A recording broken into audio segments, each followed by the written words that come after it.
The realization of this fact hit me like a freight train, hitting me in the gut, leaving me breathless. A couple months ago, my lover had cheated on me with a married woman. It was a betrayal that tore through the fabric of trust we'd built over the years. It had been a quiet evening, but the weight of the disclosure still pressed. I stared at my phone screen. The evidence was obvious and damning. His texts to her were a secret world I didn't even know existed. The laughter in the messages seemed like a cruel mockery of the life we'd built together. I met his gaze, my voice shaking with anger and disbelief. "How could you?" I demanded, showing him the screenshots. "After everything we've been through, you did this to us." He fumbled for words, his eyes darting between the screen and my face. "Baby, it's not what you think," he stuttered, trying to grab my hands. But I pulled away, unwilling to let his touch hide the betrayal. "You had a choice, and you chose to break us," I said, my voice firm. "Pack your things and leave." He pleaded, his words a desperate attempt to salvage the wreckage. "Please, let me explain. It's not as simple as it seems." But I wasn't listening to him anymore. I watched him gather his things, and we both felt the weight of reality. The silence that followed was heavy with shattered remnants of trust. When he left, I stood on the threshold, my heart torn between the desire to wash my hands of the man who had betrayed me and the lingering memories of the love we had once shared. Little did I know that this was only the beginning of a tumultuous journey that would force me to face the depths of deception and question the very foundation of our relationship. The days became a blur as I tried to deal with the aftermath of the betrayal. I could feel the ghost of her laughter echoing in my ears, reminding me of the deception that was unfolding right under my nose. The tension in our home was palpable as we navigated the wreckage of trust. One evening, I presented him with the evidence, and tension hung in the air. "Explain this to me," I demanded, shoving the phone in his face. The casual conversation on the screen indicated the secret rendezvous they were planning. He looked at the screen, his face pale with guilt. "I swear it didn't mean anything. It was a mistake, and I'm sorry for it," he pleaded, desperation red in his eyes. "You invited her into our home, into our lives, and you betrayed me," I replied, boiling with anger. "How could you laugh in my face and plot such a thing behind my back?" He tried to reach for me, his hand hovering in the air as if searching for a way to fix what was irreparably broken. "I messed up, but I love you. Please give me a chance to make it right." But love is no defense against the pain of betrayal. "You had your chance, and you chose her," I said, my voice steady despite the confusion reigning inside. "Get out!" The room turned into a battlefield, emotions running high as we threw accusations at each other. Eventually he left, leaving behind echoes of broken promises. The days that followed passed in a haze of loneliness as I tried to deal with the aftermath of his departure. In the silence of our home, I pondered whether I had made the right choice.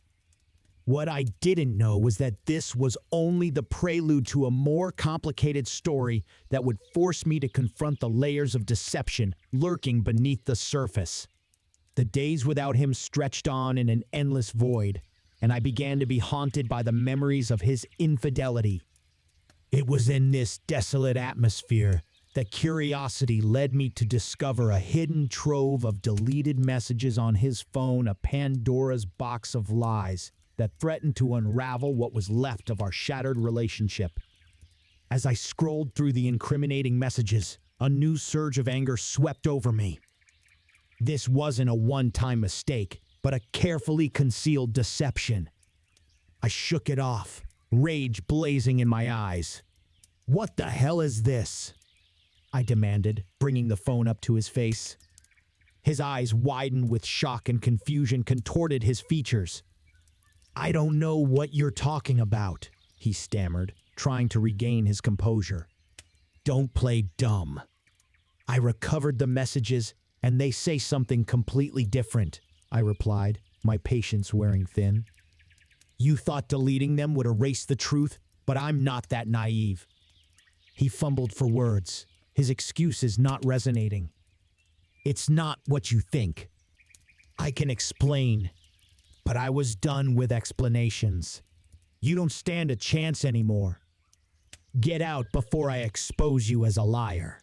In a fit of rage, I threw the phone at him, watching the truth come down on him like a physical blow. He recoiled, but the damage was done. I turned the situation around, making him believe he'd forgotten to delete the messages himself.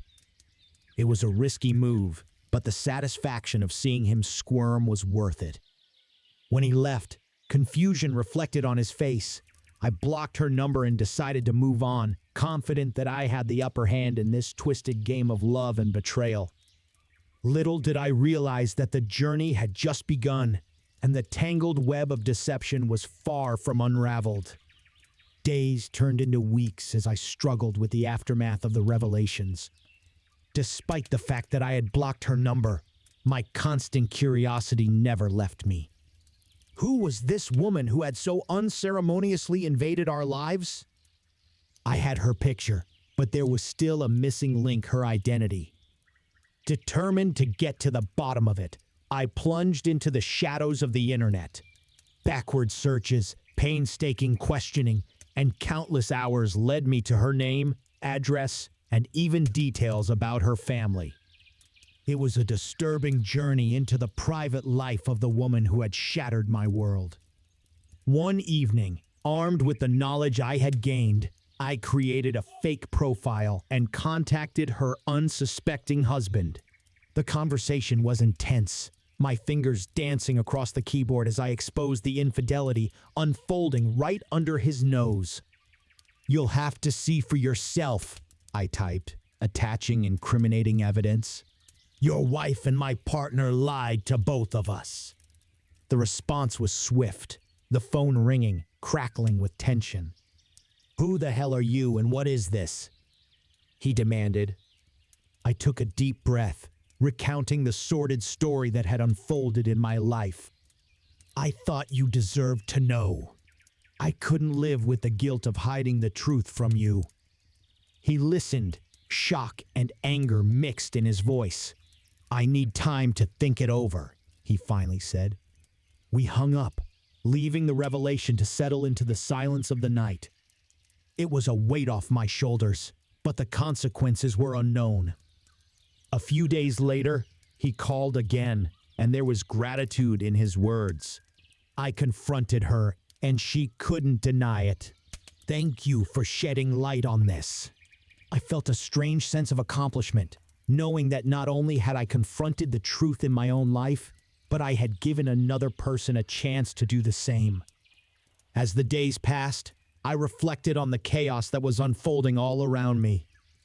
I went on this journey not out of spite, but out of a belief that the truth deserved to be recognized. In the end, my actions were a testament to the resilience of the human spirit, an affirmation that even in the face of betrayal, we can rise above the rubble and regain our dignity.